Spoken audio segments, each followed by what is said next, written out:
Hi, I'm Allan Whiting from Outback Travel Australia. One of the least understood recovery operations is the use of the Snatch strap. So today we're with Phil Poulter from Four Wheel Drive Off-Road Driver Training, and we're going to see how to do it the correct way. Okay. Come on, get out of there. Where is the recovery point / points on your vehicle? Where are they on the front? Any ideas? 2 points slightly outwards. Set out on the left hand, right hand side. The ones that point out are actually utilised as the recovery points. Now Snatch, normally 9 metres long, they're rated to 8,000 kilos. They're between 50 and 65 mil wide, and they will stretch up to 30% of their original length. So it's a big rubber band. It's designed to stretch, so don't be frightened to stretch it. But as I said, just don't go too hard. What's happened in the last 18 months, 2 years, is they're now saying that they don't like you pulling off one particular side of the vehicle, so they encourage you now to use what's called the bridle, so you actually recover from both sides, which if you think about it does ease the stress that you're putting on the vehicle. So it's not a bad idea, but if there's an incoming tide on Fraser Island, trust me, I'm happy for you just to hook me up on one side and pull me out, because the last thing I want to do is drown the vehicle. Now recovery, see I've got gloves on. It's not because I'm precious, but it protects your hands. Alright, if you're getting under a car and digging and scratching things out of the way, there's a real good chance you can cut or hurt yourself. These are rated to 4.7 tonne, or ton, depending on whatever you want to call it. The colour of the pin means absolutely nothing, it just means the manufacturer is, in this case, ARB. When you're doing up a shackle, do any of you guys climb, Adam? Are you a climber or anything? Okay. When you're doing up a shackle, you do it up finger tight and then just bring it back half a turn. That little hole there is not designed to stick the screwdriver in to tighten it up. It's actually designed to stick the screwdriver in to undo it. When you're off-roading, you should never really have the tail hitch in, because what that does is it reduces your departure angle. Alright, so the departure angle is measured from the back of your wheel to the furthest extension. Slip that strap in.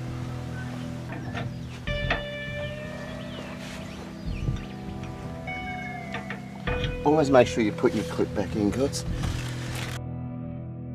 You're driving off to put the energy into the strap. What it's designed to do, it's a dampener, so it dampens the effect of breakage.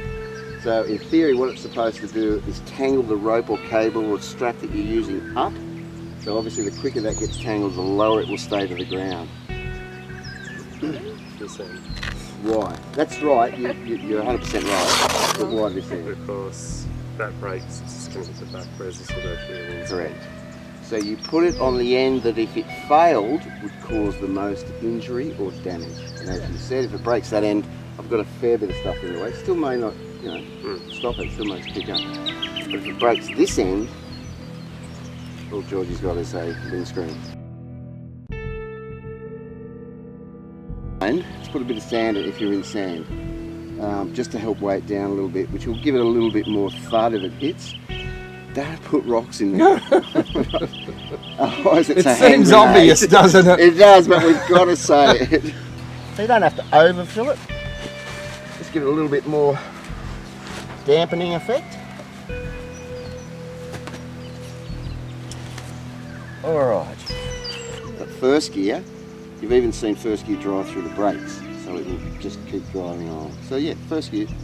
What about this vehicle?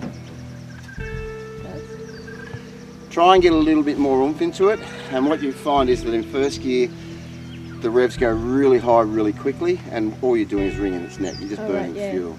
Whereas if you go into a taller gear like second gear, your revs are down, you're more likely to be in the torque band, so it's giving you that better pulling power, and it's flexible enough. In the auto, if it needs first, it will go back. How do I know that you're ready to be recovered, and how will you know that I'm ready to do the recovery? We've got the radio. Okay. This is our talking point. I have an issue with people using radios. For example, Nick, did you hear everything I said when we were coming along Wombean Coves Road? Exactly. So what if you say to me, I'm not ready to go, and all I hear is ready to go? What am I going to do? I'm going to go. Yeah. Turn the hat around, nail it. Not quite. But yeah, no, I'm going to drive off. So we use another technique. Any ideas? Hand signals helpful. Yeah, I'd like you to have both hands on the steering wheel. Yeah. we use lights, and we found day or night, lights are the easiest thing to use. So when I'm in gear and ready to go, I will put my hazard lights on, and I've got both hands back on the steering wheel, which lets you know that I'm ready to do the recovery. So you go into first gear, get the wheels turning, all right? So you're lightly accelerating, then you flash your high beam.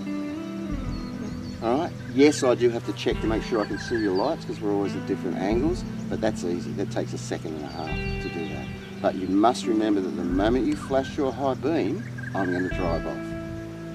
If there's an issue and you want something to stop and you're not comfortable, just lean on the horn.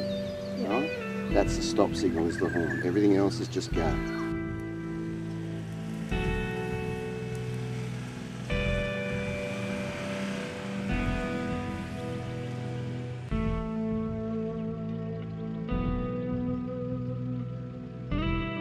It is recommended, now this is not me, I just have to tell you this, that you use a snatch strap between 5 to 8 times. After that, it's classified as unusable. Now, whoever wrote that obviously makes snatch straps, because we've used ours, I don't know, as long as the strap is in good condition, I continue to use it. And quite often the damage starts to appear where the stitching goes in to the loop. That's usually where they start to fray. They are a synthetic fibre, so they do not like sunlight, right? So when you have them, store them in a dark place, but just don't leave them out in the sunlight. You can wash them, any synthetic strap you can wash. Don't use detergents, dry them in the shower.